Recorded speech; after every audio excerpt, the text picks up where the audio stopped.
नमस्कार साथियों, स्वागत है आप सभी का हमारे इस YouTube चैनल पे। हमारा नाम है ऋतिक रोशन और हम हैं आज आपके सामने एक बहुत ही महत्वपूर्ण सवाल को लेकर के। और सवाल ये है कि आखिर क्या हुआ ऐसा जिसके कारण से ये जो प्लूटो है, जिसको 2006 ईस्वी से पहले इसको नौवा ग्रह भी कहा जाता था, पर 2006 ईस्वी में ऐसा हुआ क्या जिस कारण से इसको हमारे सौर मंडल के ग्रहों की श्रेणी से हटा दिया गया। ये हमारा आज का टॉपिक है। तो आइए बिना देर किए हम इस वीडियो की शुरुआत करते हैं। वीडियो में अंत तक बने रहिएगा ताकि ये जानकारी आपको प्राप्त हो सके। दोस्तों, आपको बताना चाहूंगा कि ये जो सौर मंडल है, वर्तमान समय में हमारे सौर मंडल में कुल 8 ग्रह हैं, परंतु 2006 ईस्वी से पहले ये ग्रहों की संख्या जो है हमारे सौर मंडल में टोटल 9 थी। जो अभी वर्तमान समय में जो सबसे छोटा ग्रह है वो हमारे इस सूर्य के सबसे नजदीक में जो ग्रह है जिसका नाम मरकरी है और हिंदी में इसे बुध ग्रह कहते हैं। तो अभी वर्तमान समय में सबसे छोटे ग्रह की जो उपाधि है वो मरकरी के सर पर है, ठीक है। लेकिन 2006 ईस्वी के पहले क्या था कि सबसे छोटा ग्रह जो है वो प्लूटो को कहा जाता था। लेकिन 2006 ईस्वी के बाद जो है इस प्लूटो के सिलसिले में वैज्ञानिकों ने एक मीटिंग किया और मीटिंग के बाद इसको बस इस कारण से ग्रहों की श्रेणी से हटा दिया गया क्योंकि ये ग्रह होने के लिए जिस रूल को फॉलो करना था उस रूल को ये प्लूटो के द्वारा फॉलो नहीं किया जा रहा था। इसी कारण से प्लूटो को क्या किया गया, हमारे ग्रहों की श्रेणी से हटा दिया गया।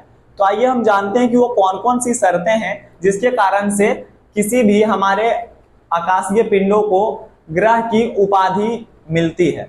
तो उसका रीजन क्या है, 3 जो शर्त है वो क्या क्या है। तो सबसे पहला जो शर्त है कि पृथ्वी का जो, जैसे पृथ्वी हो गया, शुक्र हो गया, मंगल ग्रह हो गया या बुध ग्रह हो गया, ये सभी के सभी ग्रह जो है वो क्या करते हैं, सूर्य का चक्कर काटता है, सूर्य के चारों ओर चक्कर लगाते हैं, ठीक है। तो क्या प्लूटो नहीं लगाता था क्या? तो प्लूटो लगाता था। प्लूटो इस रूल को अच्छे तरीके से फॉलो करता था। साथ ही साथ जो दूसरा शर्त है, दूसरा शर्त ये है कि वो सूर्य के चारों ओर चक्कर लगाने के साथ साथ दूसरा शर्त ये था कि वो गोल होना चाहिए। तो प्लूटो तो गोल भी है, सही बात है, प्लूटो गोल भी है, सूर्य का चक्कर भी लगा रहा है। फिर भी आखिर ऐसा क्या हुआ जिसके कारण से प्लूटो को लात मार करके हमारे सौर मंडल से बाहर कर दिया गया, ग्रह की श्रेणी से बाहर कर दिया गया?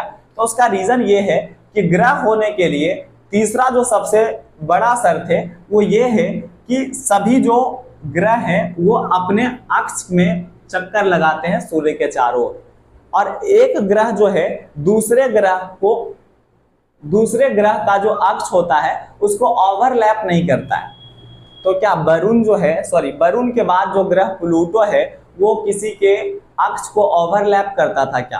ओवरलैप का मतलब होता है कि जैसे ये एक ग्रह है, वो ग्रह जो है जैसे ये पृथ्वी का ग्रह है, पृथ्वी जो ये ग्रह है, इस पृथ्वी के साइड में जो है उसके बाद जो है मंगल ग्रह जो है इसका एक अलग रास्ता है और हमारी पृथ्वी का अलग रास्ता है, ठीक है।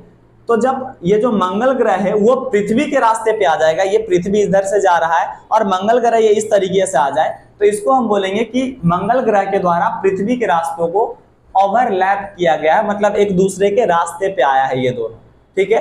तो प्लूटो जो है वो यही काम करता था नेपच्यून के साथ, यानी जिसको वर्तमान समय में हम वरुण ग्रह कहते हैं, जो कि हमारे अभी सौरमंडल का सबसे आखिरी ग्रह कहा जाता है, जिसका टेम्परेचर लगभग -215 डिग्री सेल्सियस है। इसका जो अक्ष था प्लूटो को देखा गया कि वो 2006 ईस्वी में या 2006 ईस्वी से पहले भी इस रूल को फॉलो नहीं कर रहा था।